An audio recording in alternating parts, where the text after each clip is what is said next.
नमस्कार. नमो आदिबोधात्मरूपा परेशा, नमो हंस नारायणा निर्जरेशा, नमो ब्रह्मदेवा वसिष्ठा श्रीरामा, नमो मारुती रामदासाभिरामा. जय जय रघुवीर समर्थ. समर्थांना वंदन. श्री गुरूंना माझा साष्टांग नमस्कार. आपल्या दोन्ही आचार्यांनाही माझा साष्टांग नमस्कार.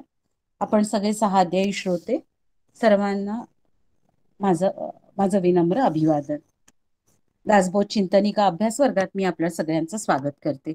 आज आपण बघणार आहोत ते दशक 10 मधले समास 9 आणि 10.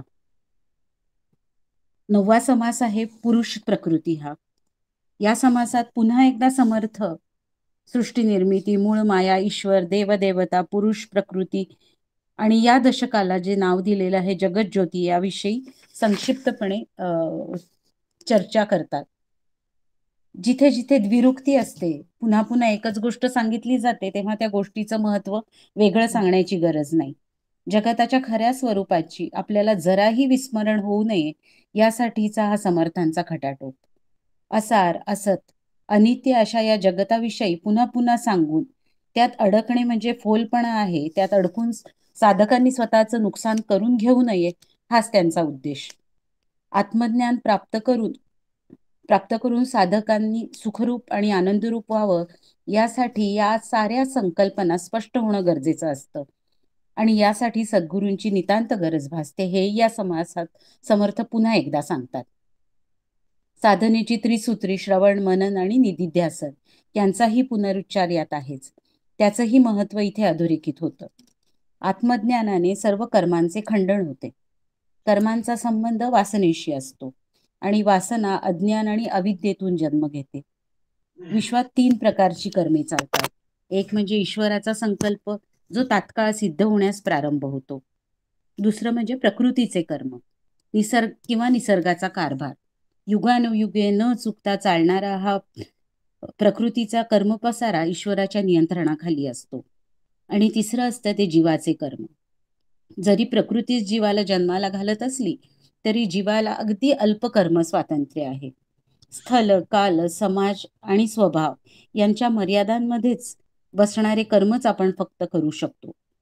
घोटाळा होतो तो जीव आपले प्रकृतीचे कर्म हे आपले मानतो आणि सुखदुःख भोगत राहतो. या कर्म कचाट्यातून सुटण्यासाठी ज्ञान आणि तत्पर्यायाने सद्गुरूंच्या मार्गदर्शनाची गरज असते.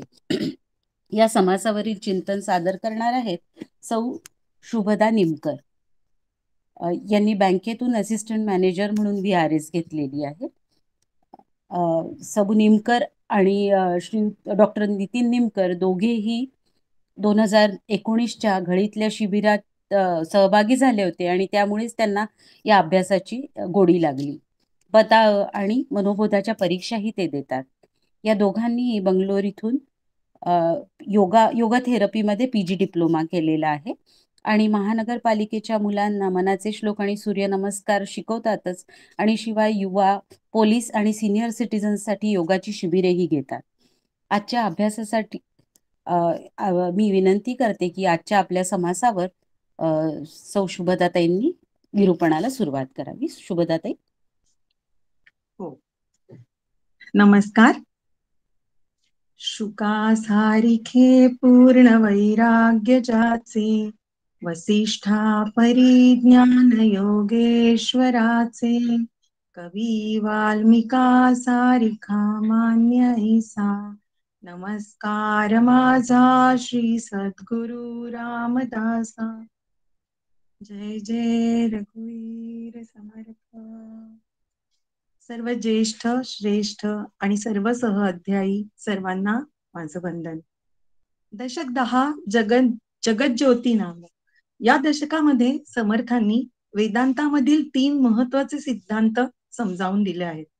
पहिला म्हणजे जगामध्ये जिकडे तिकडे एक प्रचंड शक्तिमान आणि ज्ञान संपन्न जाणीव कार्य करत आहे. तिचे नाव जगज्योती.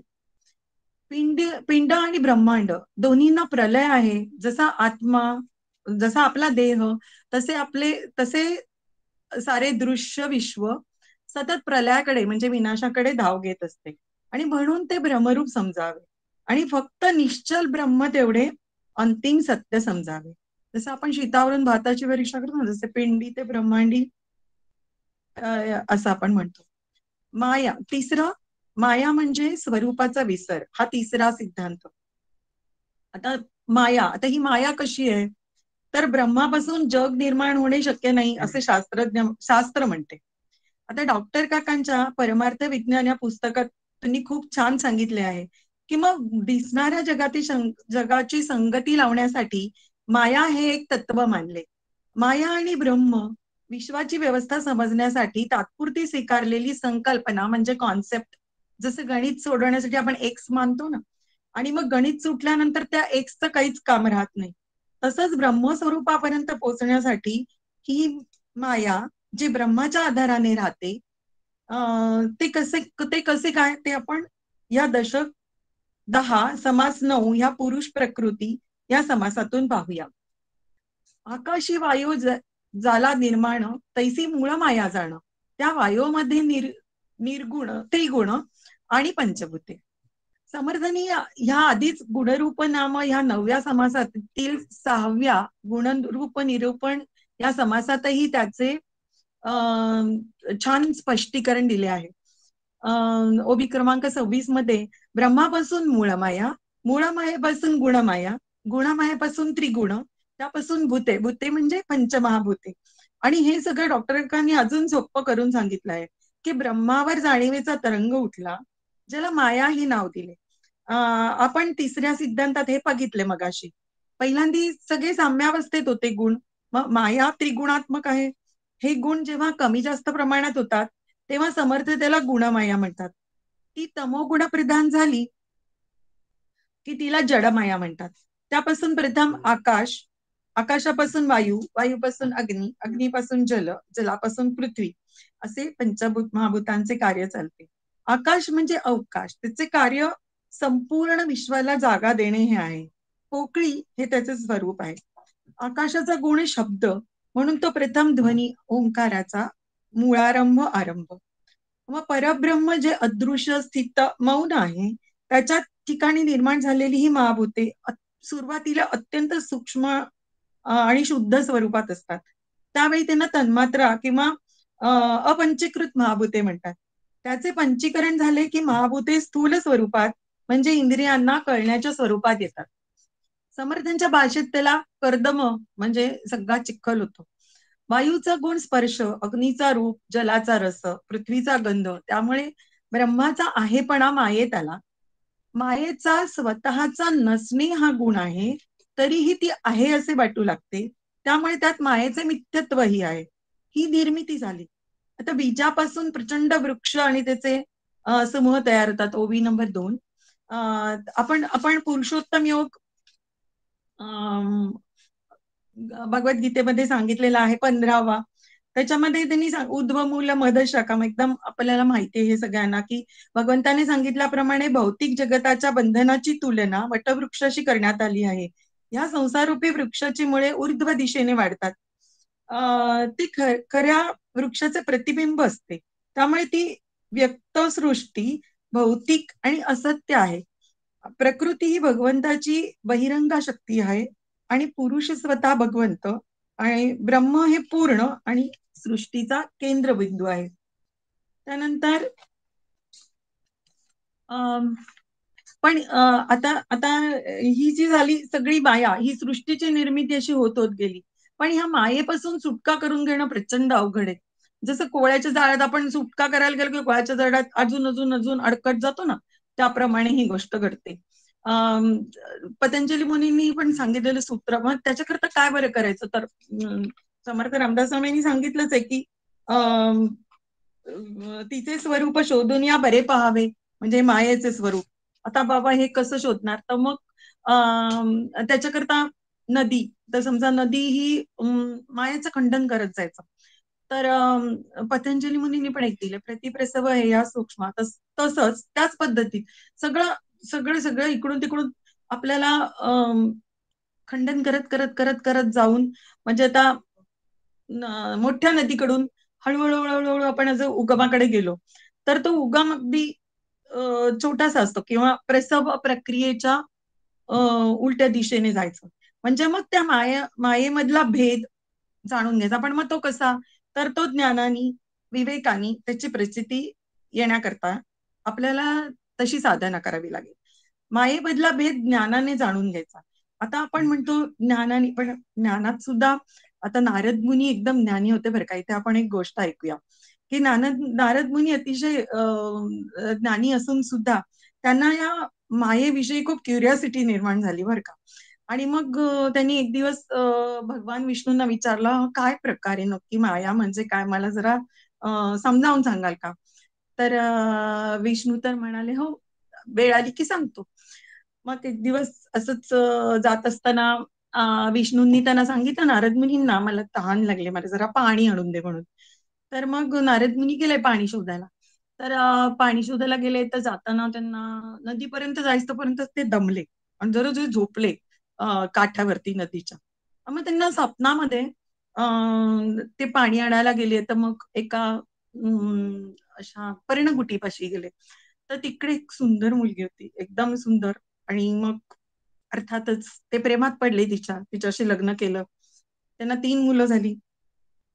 असं सगळा संसार त्यांचा छान आनंदात चालू होता. आणि एक दिवस खूप मोठा पूर आला, म्हणजे अगदी प्रलय. आणि मग त्या पुरामध्ये पहिली मुलं त्यांनी खूप प्रयत्न केला, सगळं आटोकाट आपण करणारच ना, पूर आल्यावरती सगळं वाचवण्याचा आपला संसार. त्यांनी खूप प्रयत्न केला, पण ते काही जमलं नाही. मुलं वाहून गेली, बायको वाहून गेली, हे कसे बसे वाचले. आणि हे सगळं होतंय तोपर्यंत त्यांना हाक ऐकू आली विष्णूंची, त्यांच्या भगवानांची, की अरे नारद उठ. तो मग ते एकदम जागे झाले त्यातनं. अरे बापरे, हे सगळं काय होतं? त्यांच्या लक्षात आलं ही भगवंताची माया होती. तर असं मायेचं जे अनुभव त्यांना दिला, त्याच्यावरती पण एक असं सूत्र आहे बरं का, की आपल्याला ना हे काय म्हणतो आपण, सगळं का घडतं, तर त्याच्याकरता एक सूत्र आहे, एक सेकंड, 2.18.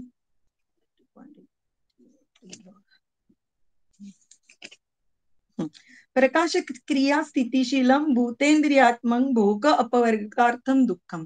आपल्याला ह्या सगळ्या गोष्टींचा पहिल्यांदी अर्थ काय आहे, की या दृश्य सृष्टी जी आहे ह्याचा पहिल्यांदी प्रयोजन जीवाला त्याचं कर्मभोगाचं अनुभूती द्यायची, आणि मग त्याच्यानंतर त्याच्यातनं बाहेर पडून आत्मज्ञान मिळवण्याकडे त्याचा ओढा निर्माण होतो. तर आता हे आपले 2 गोष्टी झाल्या. त्याच्यानंतर मग मायेबदला हा ज्ञान भेद आपला सगळा आपण जाणून घ्यायचा आहे. माया ही परमेश्वरानेच निर्माण केली परत, आणि ती क्षणिक आहे. त्याप्रमाणे आपण जीवन जगायचं आहे. तर ते जाणीव ही परम ऊर्जा, जगज्योती म्हणजे विस्तार झालेलं जग, त्यालाच मूळ माया म्हणतात. आयस म्हणती प्रकृती, पुरुष म्हणजे जगज्योती. कारण पुरुषामुळे निर्मिती होते आणि स्त्री त्याचं पालन पोषण करते. दोन्ही एकत्र येतात म्हणून त्याला पुरुष प्रकृती, शिवशक्ती असे म्हणतात. यालाच अर्धनारी नटेश्वर असे म्हणतात. दोघंही एकमेकांवाचून अधुरे आहेत.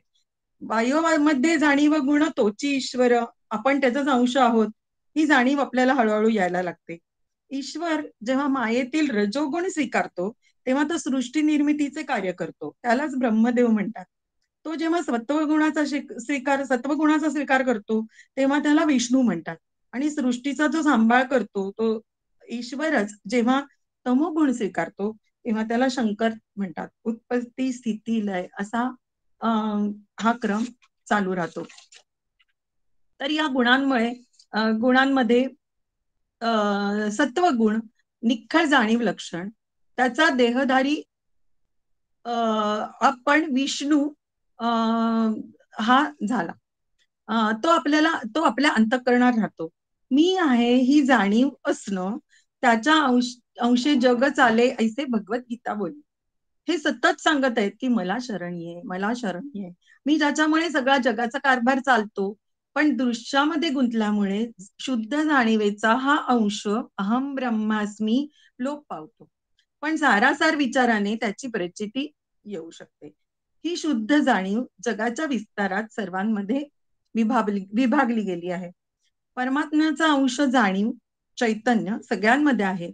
एक जाणीव वाटली प्राणी मात्रास विभागली. किड्यापासून माणसांपर्यंत उत्क्रांती आणि ब्रह्मांडाचा विस्तार झाला. तयेचे नाव जगज्योती. पक्षी, श्वापद, किडा, मुंगी, कोणी एक प्राणी जगी जाणीव खेळे त्याच्या अंगी निरंतर. प्रत्येकाच्या अंगी विष्णू चैतन्य जाणीव आहे, नाहीतर तो फक्त डेड बॉडीच होईल. या जीवाला जाणीव असल्याने प्राण्याला धोका वाटला तर ते पळून जातात, स्वतःचा जीव वाचवत, नाहीतर स्वतःचा जीव वाचवतात, स्वतःचे रक्षण करतात. त्यामुळे ती जाणीव जर नष्ट झाली तर प्राणी तिथेच मरून पडतील. अवघ्या जगाचं वाचवती म्हणून जगत ज्योती ते गेली, या प्राणी मरती जेथील तेथे. समर्थ पुढे सांगतात की पुढे त्या मूळ मायेतील जाणीवेचा विस्तार झाला. जसे पाण्याचे असंख्य तुषार आपल्यावर पडतात, तसेच एक चैतन्याचा स्त्रोत त्याचा अनंत विस्तार झाला आहे. तर ज्याच्या त्याच्या चैतन्याप्रमाणे देवदेवता भूते आहेत आणि काया धारण न करता वायू रूपात आपल्या आपल्या सामर्थ्यानुसार ते सृष्टीमध्ये फिरत असतात. त्यांना बाधा आणली तर ते आपल्याला त्रास देतात. अभ्यासिलिया आत्मज्ञान सर्व कर्माचे होय खंडन, ही रोकडी प्रचिती प्रमाण संदेह नाही. एकदम एकदम अगदी साफ त्यांनी सांगितलेलं की कधी काय मिळेल, पटकन कसं त्याचं आपल्याला आत्मज्ञानाचा अभ्यास केला, सर्व कर्मांचं खंडन कसं होऊ शकतं. आता ज्ञानी विण कर्म घडे हे तो कदापि न घडे, सद्गुरु विण ज्ञान जोडे हेही अघटित. आता या सगळ्या करता काय लागणार? सद्गुरु. सद्गुरूशिवाय ज्ञान घडू शकत नाही, म्हणून सद्गुरु करावा, सत्संग करावा. तत्वविचारांचे वनन आपण कांदा सोलतो ना, त्याप्रमाणे सगळं सोलत सोलत सोलत सोलत जायला लागणार आहे. मग तत्व विचार विवरावा अंतर्यामी, एकच ध्येय एकच ध्यास, तत्वे तत्व निरसोनी जाता आपणाची तत्वता, अनन्य भावे सार्थकता सहजची आली. अनन्य म्हणजे न अन्य, स्वस्वरूपानुभव येईपर्यंत जाण्याचा आधी विचार करावा. विचार न करता काही केलं आपण व्यर्थच जाणार आहे.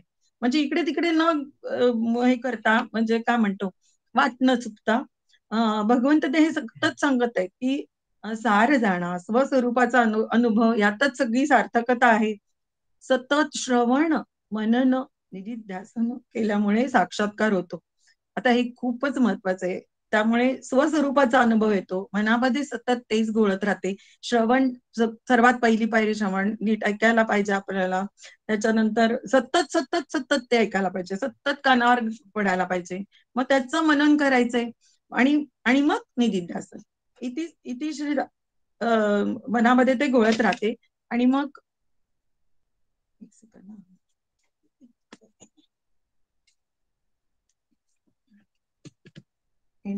एंड करायचं. एंड एक मिनिट.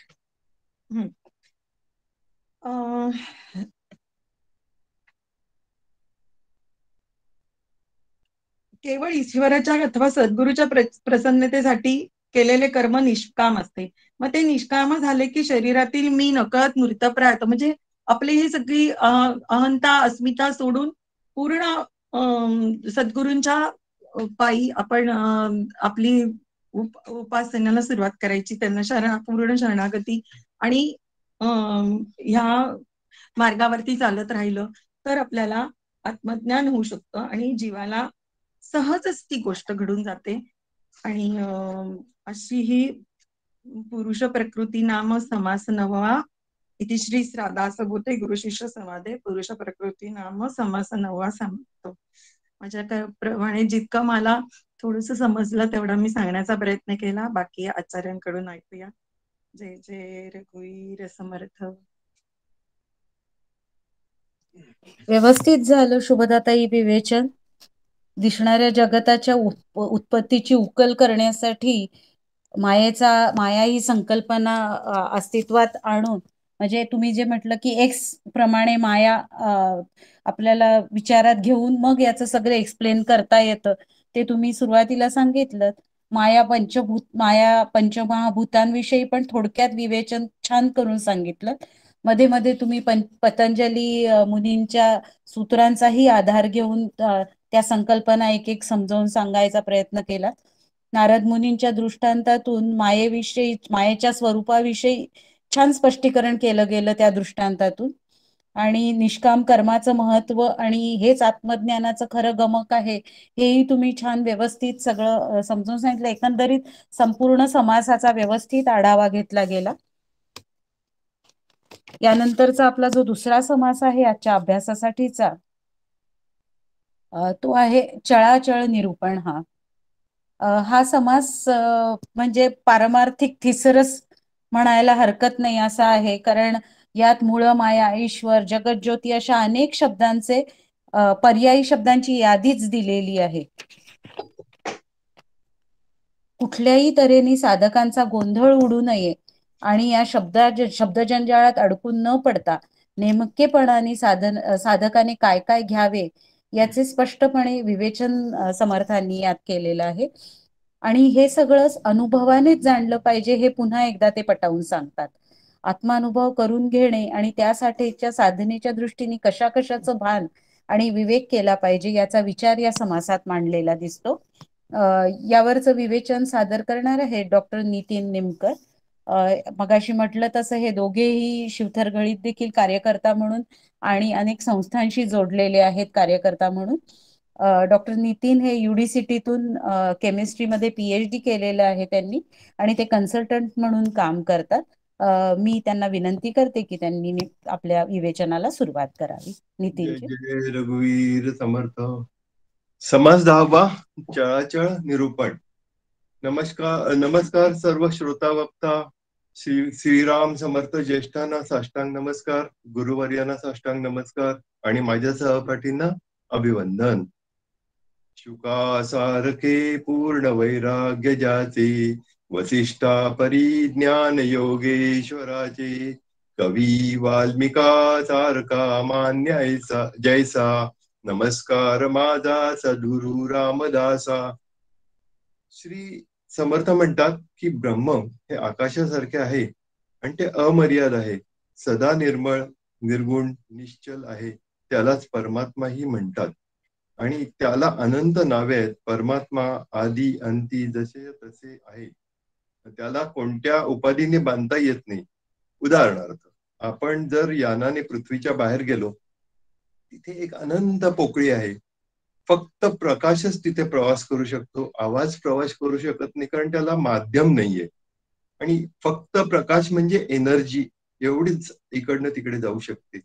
आपण एका प्रचंड जगतात, एका रिक्तिकेत, त्यामधल्या आकाशगंगा नामक ग्रह तारक समूहात आणि त्यातील सूर्य आणि त्यांच्या ग्रहाच्या समूहात राहतो. अशा अनेक सूर्यमालिका आपल्या ब्रह्मांडात आहेत आणि अशा अनंत ब्रह्मांड ह्या रिक्तिकेत आहेत.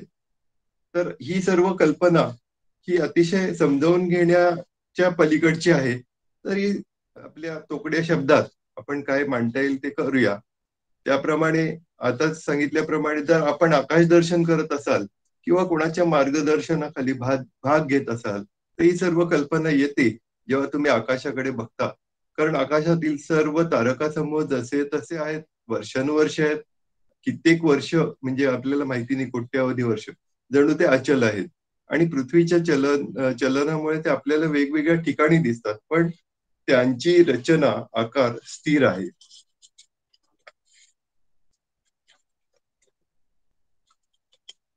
अशा अचंचल परब्रह्माच्या ठिकाणी जे काही सूक्ष्म गोष्टी चंचल असल्याचा भास निर्माण झाला, त्यालाही काही नावे ठेवली गेली आहेत.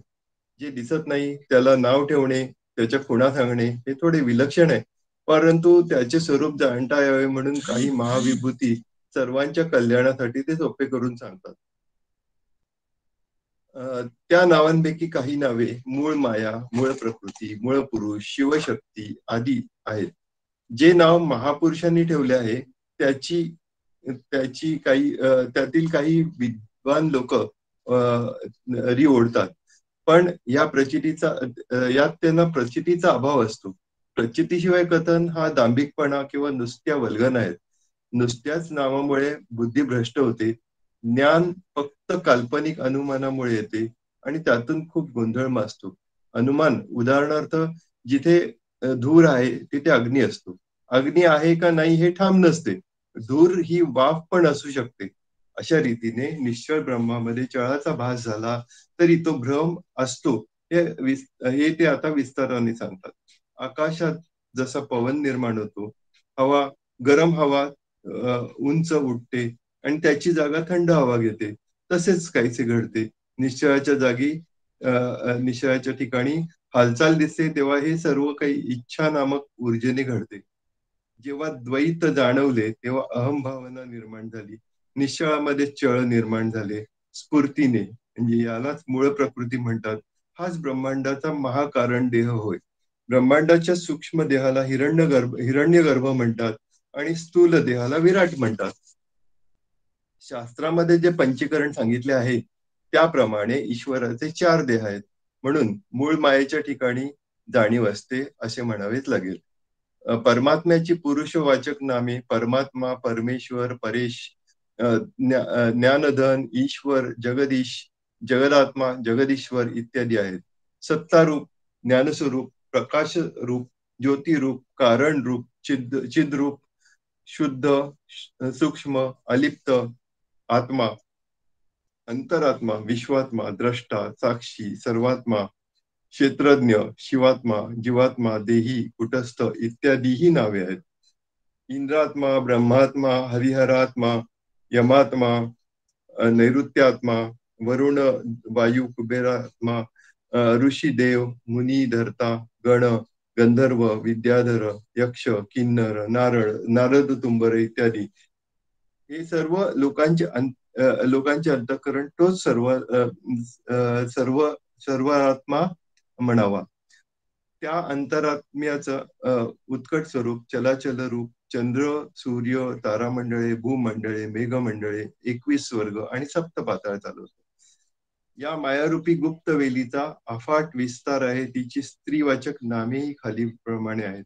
मूळ माया, जगदीश्वरी, परमविद्या, परमेश्वरी, विश्ववंद्या, विश्वेश्वरी, त्रैलोक्य जननी, अंतरहेतू, अंतरकळा, मौन्य गर्भ, जीवन कळा, चपळ, जगज्योती, परा, पश्यंती, मध्यमा, युक्ती, बुद्धी, मती, धारणा, नाना चाळना, भूत, भविष्य, वर्तमान उलगडून दाखवणारी शक्ती ही तिची स्त्री वाचक नामे आहेत.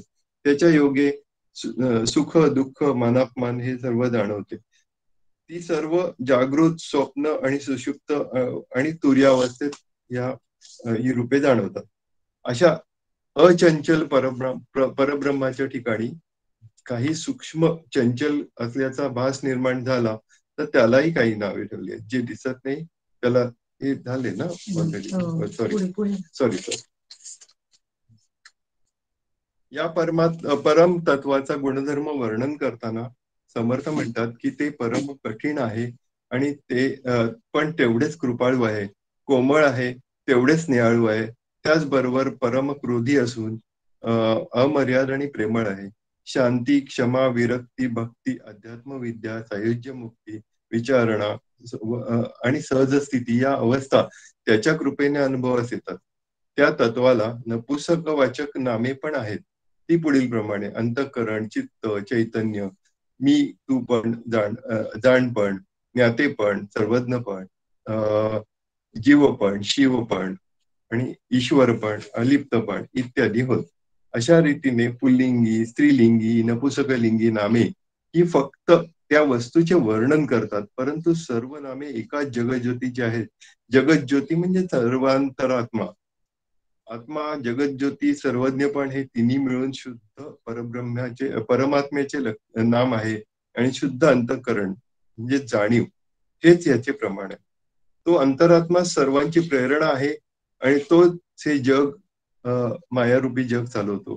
तो अंतरात्मा आहे कैसा?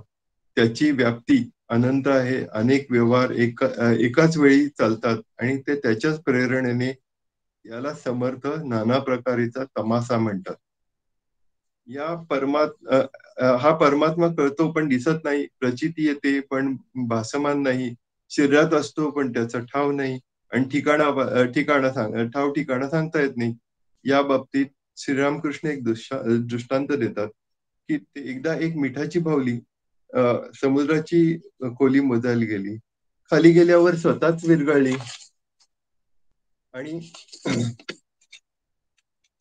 विरघळून गेली. आणि जसे पाणी आहे त्यात एक मृत्तिका पात्र किंवा घट बुडवला आहे आणि त्यात पाणी भरले आहे.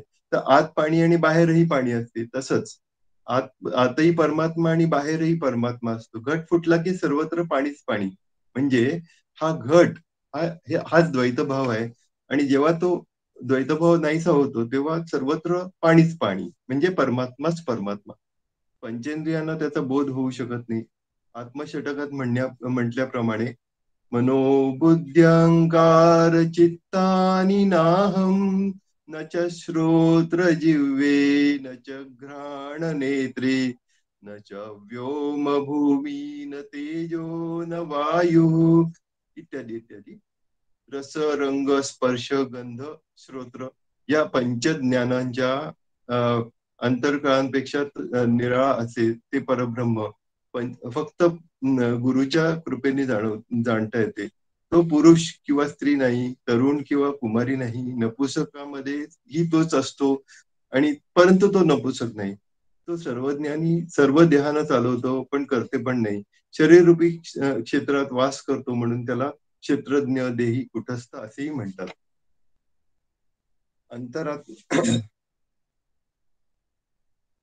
अंतरात्मा सूक्ष्मपणे तो आकाश व्यापून राहतो, सरोवरात व्यापून राहतो, सर्व पदार्थात व्यापून उरून राहतो. तो इतका शुद्ध आहे की कुठलेही पदार्थ पाहिले की ते त्यात व्यापून राहतो. वाऱ्यापेक्षा चंचल आहे. अंतरात्मा दृष्टीने कित्येक पदार्थ बघतो, जिभेने कित्येक पदार्थ चाखतो, मनाने कित्येक गोष्टी जाणतो, कानात बसून शुद्ध ऐकतो, नाकाने वास घेतो, स्पर्शेंद्रियाने शीत उष्ण अधिक जाणतो. अशा रीतीने सर्व अंतरकळा जाणत असूनही तो निराळा असतो. त्याची अगाध लीला तोच फक्त जाणू शकतो. ते ना पुरुष ना सुंदरी हे झालेलं आहे ना. तोच प्रत्येक देहात चैतन्य बनून राहतो आणि देहास चालवतो. परंतु तरीही तो अकर्ता असतो. खरं तर त्याला कर्माध्यक्ष असं म्हणतात. तर आपल्याच कर्माची फळे आपल्याला त्याच प्रमाणात परत करतो. थोडेही जास्ती नाही किंवा कमी नाही. तो नुसता साक्षी भावा पुरेसा आहे. आणि या लोकात दोनच पुरुष आहेत, क्षर म्हणजे नाशवंत आणि अक्षर म्हणजे अविनाशी किंवा कुटस्थ. सर्व भूते म्हणजे क्षर पुरुष, उत्तम पुरुष निष्प्रपंच, निष्कलंक, निरंजन, निर्विकार असतो. उत्तम पुरुष हा स्थिर निर्लेप असतो. तोच परमात्मा होय.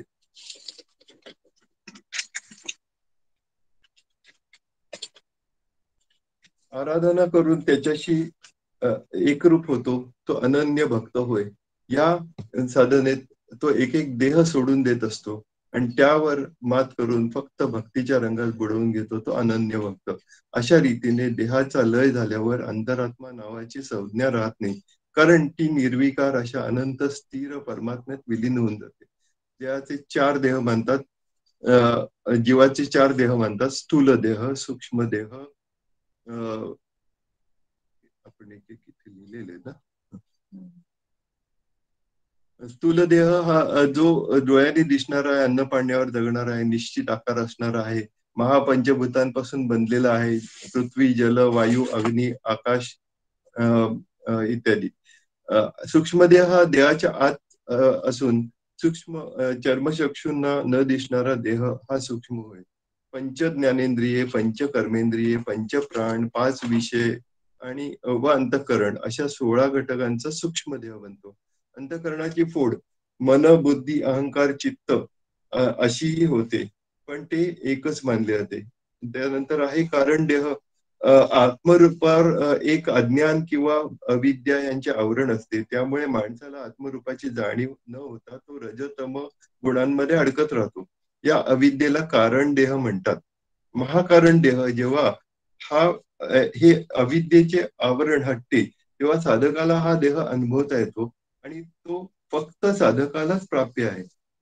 या अवस्थेत सोहम म्हणजे मीच ते ब्रह्म आहे, किंवा मगाशी सांगितल्याप्रमाणे आतही पाणी आणि बाहेरही पाणी, जसं आतमध्ये अंतरात आपला परमात्मा आणि बाहेरही परमात्मा, अशा स्थितीत तो राहतो. समर्थांनी रचलेल्या आरतीत एक पंक्ती आहे, मितूपणाची झाली बोळवण. समर्थांना यातून असं सांगायचं आहे की सर्व देह त्यागल्यावर रूप आणि रूप खरं ब्रह्ममय होता येतं. सॉरी, त्यागल्यावरच फक्त ब्रह्ममय होता येतं. पुढे वर्णन शब्दांनी करता येत नाही. परब्रह्म आणि आत्मचैतन्य या वेगळ्या वस्तू नाहीत आणि हा भेद सुद्धा राहू शकत नाही. निर्गुण, निराकार, निर्विकार असा हा ब्रह्माचा अनुभव येतो. जे जे माईक आहे ते चंचल आहे आणि क्षणभंगूर आहे असा पक्का निश्चय झाला की विवेक येतो आणि क्षर आणि अक्षर यातील भेद कळतो. याला सारासार विचार पण म्हणतात. असाराचा त्याग करून सार ग्रहण करावे, नित्य निरंतर वस्तू आपलीशी करावी. असे ज्ञान ज्याला होते त्याला विशेष ज्ञानी म्हणजे विज्ञानी मानावा. विज्ञानाची मनाची अवस्था उन्मनी असते, त्याला सतत चिरंतन शाश्वत दिसते. ते अचंचल स्थिर ब्रह्मात विलीन असते. या अवस्थेचे वर्णन तोंडाने करता येत नाही. आपल्याला अनुभव आला पाहिजे. ते प्रयत्नांनी साध्य आहे. प्रत्यय वाचून बोलणे हा प्रज्ञापराध आहे. सत्य जाणण्याचा प्रयत्न करणे हे पुण्य आणि असत्याचा स्वीकार किंवा मायेचा स्वीकार करणे म्हणजे पाप. याबाबत एक कथा आहे. 24व्या वर्षी जेव्हा समर्थ रामदास स्वामींनी व्याकुळ होऊन श्रीरामांना विचारलं की अजून किती वर्ष आम्ही थांबायचं, आपण कृपा करावी, आपण दर्शन द्यावे. खूप प्रतीक्षेनंतर श्रीरामांनी त्यांना दर्शन दिले आणि विचारले की मी प्रसन्न आहे, आता तू वर माग, कारण मी जेव्हा जेव्हा दर्शन देतो तेव्हा काही ना काही देतो. तर समर्थांनी सांगितले मला काहीही नको आहे. समर्थांनी आग्रह केल्यावर त्यांना आपल्या रूपाचे दर्शन सतत द्या आणि तुम्ही मला आपला म्हणा असे सांगितले. तेव्हा श्रीरामांनी सांगितले असं करता येणार नाही. आता तेव्हा ते समर्थांना कळलं नव्हतं, पण नंतर ते म्हणाले की आता आपण दोघं वेगळे नाहीत, तू आणि मी एकच असल्याने स्वतःला कसे दर्शन देणार. तेव्हा श्री समर्थांना काहीच नको होते, त्यांचे जीवन धन्य आले. त्यानंतर रामरायांनी त्यांच्यावर लोककल्याणाची जबाबदारी टाकली. आता ते फक्त उपकारापुरेसे उरले होते. सगुण रूपात त्यांना ब्रह्मरूप दर्शन झाले आणि त्यांचे चित्त स्थिर झाले, मन उन्मन झाले. तू माझा आहेस असं मी म्हणू शकत नाही, तू मी वेगळा नाही आणि माझं असं म्हणून द्वैत करता येत नाही. राम आणि रामदास हे दोन्ही पहुडे रामी, हे ही बोलाव्या दुजान उरले धामी. थोडासा वेळ होतोय कारण पूर्ण 66 ओव्या आहेत, त्याकरता थोडा वेळ लागतोय, माफ करा. सत्य म्हणजे आत्मस्वरूप आहे, असे असत्य म्हणजे माया रूप आहे. जेव्हा दिसणारी सृष्टी ही माया आहे हे कळते तेव्हा पुण्यरूपी परब्रह्म राहते. ही जाणीव पण पुढे ज्ञानसूर्य उगवल्यावर पुण्य पण उरत नाही, म्हणून अद्वैताचा अनुभव येतो. पापरूप द्रष्टा आणि सृष्टी असत्य असल्यामुळे जेव्हा सत्य आहे हे ज्ञान होते आणि जेव्हा साधक त्या परब्रह्माशी एकरूप होतो तेव्हा द्वैत राहत नाही.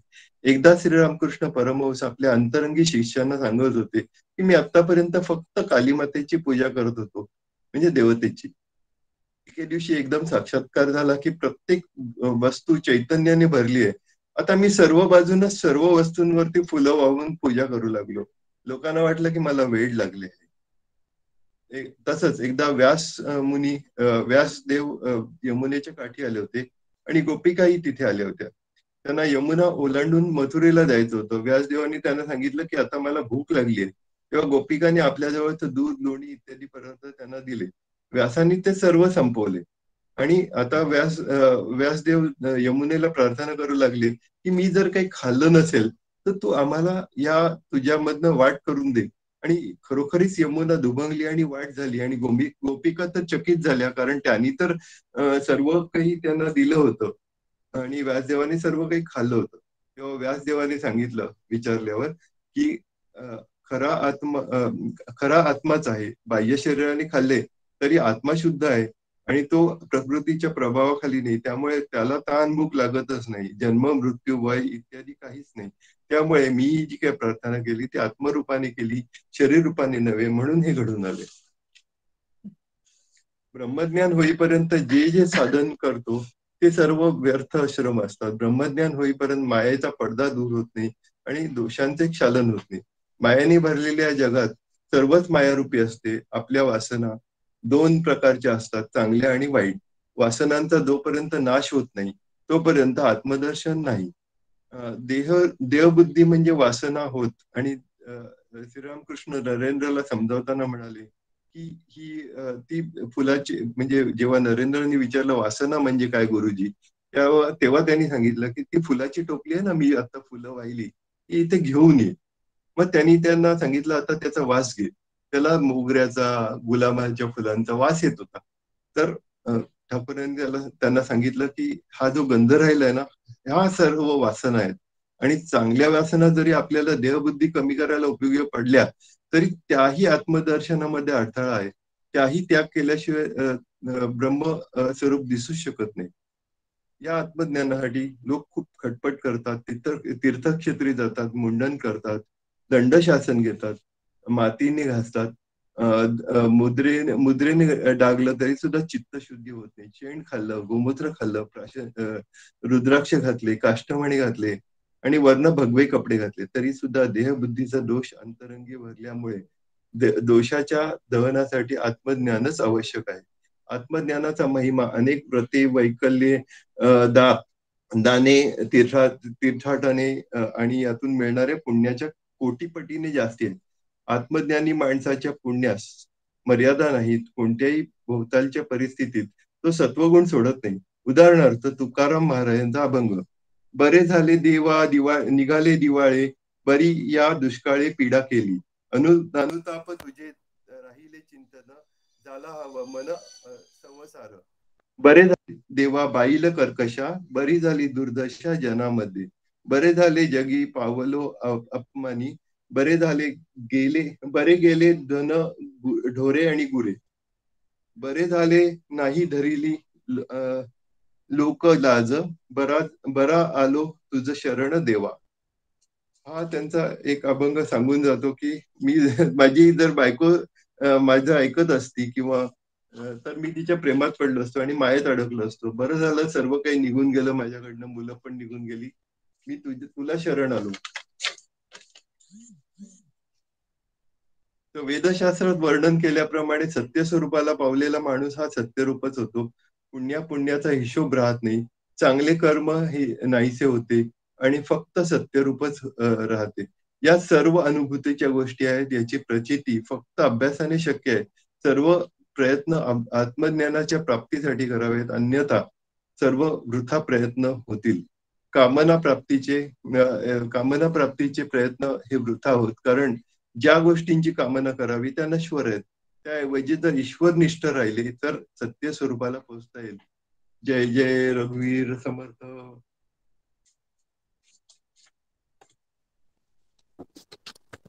मोठा समास होता खूप, त्यामुळे तुम्हाला जरा जास्त विस्तार करायला लागला, पण व्यवस्थित केला. सगळ्या संपूर्ण समासाचा आढावा घेतला गेला, वेगवेगळी उदाहरणं दिली समर्थांचं, रामकृष्ण परमहंस, गोपिका वगैरे अशा. त्याच्यातून तुम्ही तुमचे मुद्दे स्पष्ट करत गेला. या दोन्ही समासांवर आता आणखी आपल्याला प्रकाश टाकतील आपल्या दोन्ही आचार्य. मी आधी माधुरीताईंना विनंती करते की त्यांनी त्यांच्या चिंतनाला प्रारंभ करावा. माधुरीताई. जय जय रघुवीर समर्थ. परमपूज्य डॉक्टर काकांना साष्टांग नमस्कार करते, समर्थांना साष्टांग नमस्कार करते आणि सर्व श्रोतृ वर्गाला, श्रोते आपण जगदीश मूर्ती या न्यायाने आपणालाही अभिवादन करते. खरोखर हे दोन्ही समास जे आहेत, हे दोन्ही समास जवळजवळ एक स्वरूप असल्यासारखे आहेत. म्हणजे पुन्हा समर्थांनी जवळजवळ 5व्या दशकापासून आपल्याला हे ज्ञान सांगायला सुरुवात केली आहे. आणि माया आणि ब्रह्म हे 5 ते 10 या 2 म्हणजे 5 ते 10 पर्यंतच्या दशकांपर्यंत समर्थ पुन्हा पुन्हा तो विषय आपल्याला उलगडून सांगताहेत.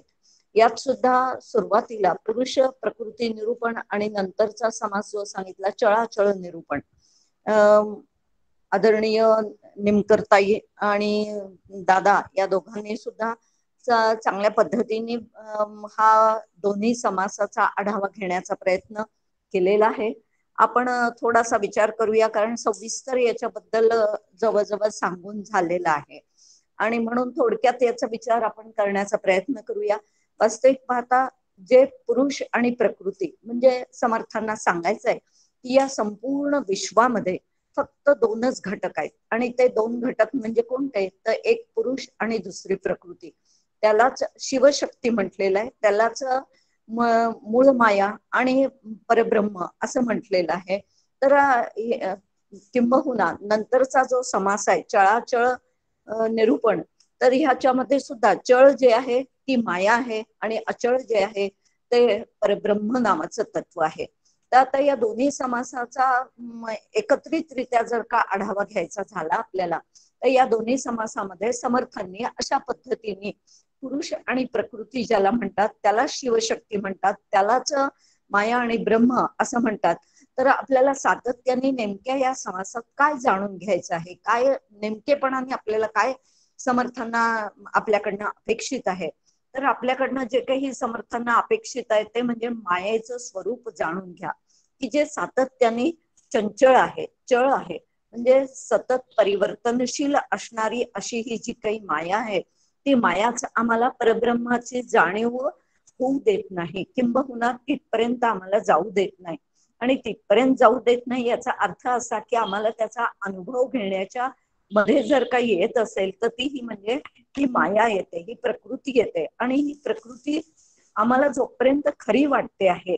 आणि म्हणूनच समर्थांनी चळाचळ निरूपणामध्ये सार आसाराचा विचार सांगितलेला आहे की समर्थ सांगतात की आसार त्यागून घे जे सार, म्हणून सारासार विचार नित्यानित्य निरंतर पाहते ज्ञानी.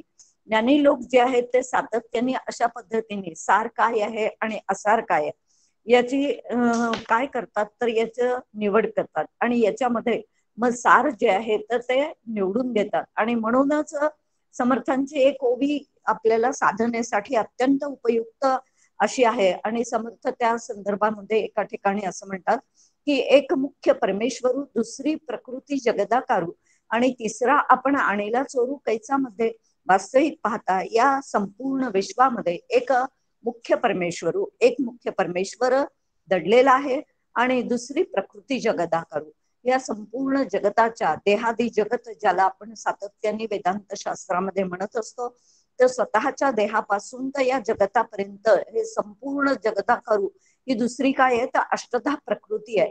आणि ही अष्टधा प्रकृती असल्यामुळे वास्तविक पाहता हे 2च घटक आहेत आणि हे 2च घटक असल्यामुळे तिसरा आपण आणीला चोरू कैचा मध्ये असं समर्थ जेव्हा म्हणतात तेव्हा बाबा रे तो हा तिसरा कोण आणला मी म्हणून. वास्तविक पाहता हा जीव नावाचा कुठला घटकच अस्तित्वात नाही. समर्थ इथपर्यंत आपल्याला घेऊन जातात आणि म्हणून या दोन्ही समासातून एकच आपल्याला सातत्याने जाणून घ्यायचं आहे ते असं म्हणजे की त्या ठिकाणी एक परब्रह्म नावाचं तत्व आहे, एक परमात्मा नावाचं तत्व आहे, त्यालाच मुख्य परमेश्वर असं म्हटलेलं आहे. आणि मग त्या परमेश्वराला जाणण्यासाठी अष्टधा प्रकृती जी काही आहे ती अष्टधा प्रकृती म्हणजेच माया याचं काय करायचंय तर याचं आपल्याला निरसन करायचंय. आणि याचं निरसन सातत्याने ध्यानाच्या माध्यमातून किंबहुना विचारांच्या माध्यमातून याचं आपल्याला निरसन करता येतं.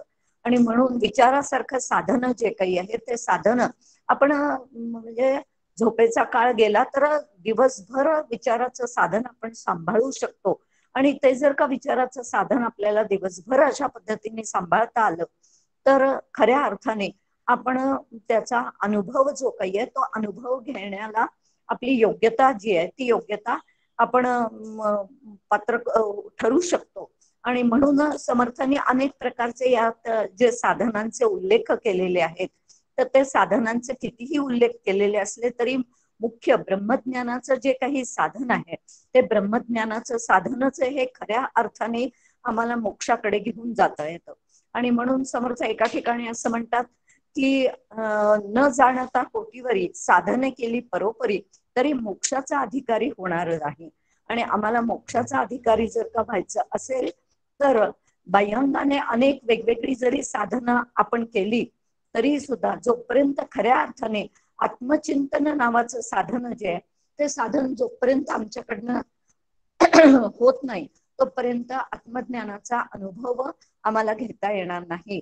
आणि म्हणून समर्थांनी अशा पद्धतीने ते म्हणतात की हे सगळी वरवरची साधनं जी काही आहे ती वरवरची साधनं करता उपयोगाचं नाही. खऱ्या अर्थाने जर साधन करायचं असेल तर ते कोणतं साधन केलं पाहिजे तर सातत्याने सारासार विचार केला पाहिजे.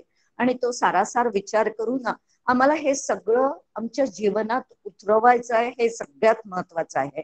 आणि हे सगळ्यात जीवनात जोपर्यंत उतरवत नाही तोपर्यंत खऱ्या अर्थाने आणि म्हणूनच या देहावरची आसक्ती, या देहावरचं प्रेम कमी होण्यासाठी हा देह नश्वर आहे हे तर आहेच, पण त्या ठिकाणी भक्ती केल्याशिवाय उपासना केल्याशिवाय खऱ्या अर्थाने हे देहावरचं ममत्व हे कमी होणार नाही, आसक्ती कमी होणार नाही. आणि देवावरचं प्रेम जोपर्यंत वाढत नाही आणि म्हणून हा देव कसा आहे खऱ्या अर्थाने सार नेमकं कोणतं आहे हे शोधून काढायचं आहे आणि त्याच्यावर ठाम निश्चय जो काही आहे. आणि या दोन्ही समासाचा जर का विचार केला तर समर्थांना हेच सांगायचं आहे की जे शंकराचार्यांनी सांगितलं की ब्रह्म सत्य जगन मिथ्या जीवो ब्रह्मैव नापरहा, हे जे काही शंकराचार्यांनी एका वाक्यात सांगितलं तोच विचार समर्थांना या दोन्ही समासातून आपल्या पुढे समर्थांनी मांडलेला आहे. आणि म्हणून ते म्हणतात की आगाये प्रचितीचे लोक हो, प्रचित नसता अवघा शोक हो, रघुनाथ कृपेने राहो प्रत्यय निश्चयाचा. आणि म्हणून चळाचळ निरूपणामध्ये सगळ्या शेवटच्या ओळीमध्ये समर्थ म्हणतात की लोक हो, तुम्हाला मुमुक्षु आहात तुम्ही आणि तुम्हाला जर का अशा पद्धतीने आपला सगळा शोक नाहीसा करायचा असेल तर तुमच्यावरती रघुनाथाची कृपा होऊ देत आणि रघुनाथाच्या कृपेनेच तुम्हाला अशा पद्धतीने जीव ब्रह्मैक्याचा जो काही आहे तो अनुभव येईल. पण त्याच्यासाठी सातत्याने आपल्याला प्रयत्न करणं आणि आपला निश्चय टिकवून ठेवणं हे फार महत्वाचं आहे. आणि तो निश्चय सुद्धा सद्गुरु कृपा किंवा रघुनाथाची कृपा आपल्यावरती असेल तर तो निश्चय सुद्धा आपला टिकून राहील. आणि त्या दृष्टिकोनातूनच समर्थांनी अशा पद्धतीने हे दोन्ही समास सांगितलेले आपल्या लक्षात येत आहे. एवढं चिंतन मांडून मी वाणीला विराम देते आणि इथेच थांबते. जय जय रघुवीर समर्थ. धन्यवाद माधुरीताई. तुम्ही पुन्हा एकदा परत सगळ्या म्हणजे सगळे संत काय तुम्ही सगळे एकाच गोष्टीचा पुनरुच्चार केला जातो की आपल्याला आसार सोडून साराची कास धरायची आहे आणि म्हणून मायेचं स्वरूप जाणून घ्यायचं आहे, कारण ते टाकून देण्यासाठी आणि ते जवळ करण्यासाठी सार जवळ करण्यासाठी किंवा आत्मानुभव येण्यासाठी विचाराचं साधन हे महत्वाचं साधन आहे. कारण एकतर हे आपण सतत करू शकतो आणि मोक्षप्राप्तीसाठी आत्मचिंतनाचाच आधार घेऊन आपल्याला ते प्राप्त करून घेता येऊ शकतं. भक्ती आणि उपासना यांचा आधार देहावरील ममत्व कमी होण्यासाठी आहे आणि देवावरचं आपलं भक्ती वाढली की आपोआपच देहावरचं ममत्व कमी झालं, वासना कमी झाल्या की तुमची निष्कामतेकडे आपली वाटचाल चालू होईल आणि कधीतरी आपल्याला ही मोक्षप्राप्तीच्या ध्येयापर्यंत आपण जाऊन पोहोचू. आणि तसं पोचावं यासाठीच समर्थांची ही सगळी धडपड आहे. यानंतर मी अलकाताईंना विनंती करते की त्यांनी या दोन्ही समासांवर आपलं चिंतन मांडावं. अलकाताई. जय जय रघुवीर समर्थ. दोन्ही समास जवळजवळ सारखेच आहेत, बराचसा त्याचा उहापोह झालेला आहे, त्यामुळे तसं फारसं बोलण्यासारखं काही आहे असं वाटत नाही. कारण मुळामध्ये प्रकृती पुरुष, प्रकृती म्हणजे काय आणि पुरुष म्हणजे काय या दोन्हीचं चिंतन व्यवस्थित झालेलं आहे बऱ्यापैकी, किंवा त्याचं सांगण्याचा प्रयत्न केला. शुभदातांनी सांगितलं, त्याच्यानंतर नितीन डॉक्टर त्यांनीही सांगण्याचा प्रयत्न केला. प्रत्येकाने अत्यंत प्रामाणिकपणे केलेला प्रयत्न आहे. फक्त एक एवढं सांगते की जेव्हा आपण एखादी दाखले देतो तेव्हा पूर्ण अभ्यास करून देऊया आपण. कारण काय होतं, कोणती तरी गोष्ट आपण ऐकलेली असते आणि कुठेतरी कोणाचं तरी नाव घेतो असं नाही आहे. तसं होता कामा नये. कारण पौराणिक कथा असतील किंवा कोणती असतील तिथे एखादी जर लीला त्यांच्या नावावरती असेल तर ती त्यांच्याच नावावरती असते, ती दुसऱ्या कोणाच्या नावावरती जात नाही. त्यामुळे दाखला देताना तो स्पेसिफिक नावांचा व्यवस्थित असावा एवढे मी सांगते. मला कोणाचा दोष नाही काढायचे, फक्त एवढंच आहे की अभ्यास करताना तो रँडमली नाही, व्यवस्थित असला पाहिजे. प्रकृती पुरुष ह्याच्यामध्ये माया ब्रह्म याचं सगळं बरंचसं चिंतन झालंय. पण एक निर्विवाद आहे की प्रकृती आणि पुरुष हा जो आहे ते ब्रह्मतत्व आहे, प्रकृती हे मायातत्व आहे. एकाच नाण्याच्या दोन्ही बाजू आहेत. एक आपल्याला मान्य केलं पाहिजे की कुणीही एकमेकांशिवाय राहू शकत नाही. कारण ज्ञानाला जर प्रगट करायचं असेल, ब्रह्माला जर ब्रह्माच्या अनुभूती घ्यायची असेल तर मायेचाच आपल्याला काय करावा लागतो, तर आधार घ्यावा लागतो. इलाज नाही आहे दुसरा कोणताही. परमपूज्य काका एक नेहमी फार सुंदर वाक्य सांगतात. ते म्हणतात, माईक जगामध्ये, माईक देहानी, माईक केलेलं साधन आहे, पण माईक साधनाने मला शाश्वत स्वरूपाची प्राप्ती करून घ्यायची आहे. याचा अर्थ जे जे आहे सगळं मला मिळालेलं ते सगळं माईक आहे. कारण त्याला ज्याला नाम आहे त्याला रूप आहे, ज्याला नाम आणि रूप आहे ते माईक आहे. आणि ह्या सगळ्याच्या पलीकडे असणारं एक प्रकृती, ही जी प्रकृती आहे आणि त्याच्या पलीकडे असणारं पुरुष तत्व आहे, ते निर्गुण निराकार आहे, निरामय असं असणारं, निर्मलम निश्चलम शांतम. त्याला प्रगटीकरणासाठी काहीतरी उपाधीची आवश्यकता आहे. मग ती जी उपाधी आहे, मग ती पंचमहाभूतांची स्वीकारलेली कशी आहे, त्यासाठी सगळा हा विषय सांगितला की जे मी नाही ते व्यतिरेकाचं साधन करणं आणि अन्वयाचा अनुभव घेण्यासाठी आपल्याला प्रकृती पुरुष समास जो आहे तो अतिशय थोडक्यात त्याचा जो आहे तो त्याचा गाभा आहे. आणि मग त्या गाभ्यामध्ये सांगितले सद्गुरूंच्या कृपेशिवाय हे ज्ञानच होणार नाही. कारण ज्ञान चैतन्याकडून चैतन्याकडे ज्ञानाचा प्रवाह आहे. किती ग्रंथ मी वाचले तरी ते शक्य नाही. शेवटची ओवी आपण विचार करण्यासारखी अतिशय आहे की श्रवण मनन निदिध्यास, 3 गोष्टी सांगितल्या आहेत. शास्त्रशुद्ध श्रवण करा, ज्याचे श्रवण केले त्याचं मनन करा, की शुद्ध आपल्या बुद्धीची भेसळ नाही त्याच्यामध्ये घालायची. संतांचे विचार, शास्त्रांचे विचार ते घेणं आहे. आणि त्यामुळे श्रवण केल्यानंतर मनन आणि मननानंतर निदिध्यास म्हणजे त्याचा आपण अनुसंधान नित्य पुन्हा तोच विचार करणं आहे. आणि परिणाम काय आहे तर रोकडा साक्षात्कार. याचा अर्थ मला अनुभव जसा येणार आहे तो ज्याच्या साह्याने येणार आहे, तर जसा बुद्धीच्या साह्याने येईल, पण ज्या वेळेला अनुभव आलेला असेल त्यावेळेला बुद्धी निवृत्त झालेली असेल. वृत्ती साक्षात त्याच आकाराची होणे याला साक्षात्कार म्हणतात. साक्षात्कार म्हणजे मला काही दिसत नाही, मला काही दिसणार नाही, मला काही जाणवणार नाही, मला काहीही होणार नाही. साक्षात तेच होणे, तद्रूप तदाकार, तल्लीन, तिथे वेगळेपणाने न उरणं. आणि हे करण्यासाठी आपल्याला उपासनेला पर्याय नाही. आणि मग उपासनेला पर्याय नाही हे पुढे पुन्हा सांगितलेलं आहे की किती झालं तरी आपल्याला तो उपासना करावीच लागेल. आणि मग पुढचा जो समास आहे चळ आणि अचळ, याही ठिकाणी पुन्हा तोच विषय दिला आहे की असार आहे ते त्यागणं आहे, सार आहे ते घेणं आहे. मग त्याच्यामध्ये पुरुषची लिंगी नावं कोणती आहेत, स्त्रीलिंगी नावं कोणती आहेत, नपुंसकलिंगी नावं कोणती आहेत, या सगळ्यांचं जरी नावं असली तरी तत्व एकच आहे. याचा अर्थ कुठेतरी मला तत्वदृष्टी निर्माण झाली पाहिजे, हा समर्थांचा विचार आहे. आणि तत्वदृष्टी निर्माण झाली पाहिजे याचा अर्थ कोणती गोष्ट समोर आल्यानंतर पहिल्यांदी त्या गोष्टीला माझ्या, आता हा साधनेचा विषय आहे, किती दिवस आम्ही हे नुसते शब्दांशी खेळणार आहोत. त्याच्यापेक्षा माझ्या समोर एखादं नाम आल्याबरोबर ह्याला नाम आहे म्हणजे त्याला रूप आहे, नाम आणि रूप मायेचा अंग आहे, त्याच्या पलीकडे अस्थिभाती प्रिय आहे किंवा सच्चित आनंद आहे. हे निर्गुण निराकार असणारं तत्व आहे, ते मला तत्व पाहता आलं पाहिजे. आणि हे पाहणं म्हणजे दृश्य निरसणं आहे. जोपर्यंत मी दृश्य बघतोय तोपर्यंत मी अजून पापामध्येच आहे. समर्थ म्हणतात दृश्य पाप ओसरले, पुण्य परब्रह्म उरले. ब्रह्मतत्व याचा अर्थ तत्वदर्शन जोपर्यंत मला घडत नाही तोपर्यंत मी पुण्याचा काही विचार माझा त्या ठिकाणी नाही. आणि मग अनन्य होता मला काय होणार आहे, नामातीत, याचा अर्थ जी सगळी जगामध्ये लक्षावधी नामं आणि रूपं आहेत, त्या नामांच्या पलीकडे जर मला जायचं असेल तर मला विचारानेच जायला लागेल. म्हणून नाम आणि रूप मायेचं अंग आहे, ते सोडून द्यायचं आणि नामाच्या अतीत मला जायचं. हे परवरीच्या ज्या ओव्या आहेत ना समर्थांच्या, त्या या आहेत.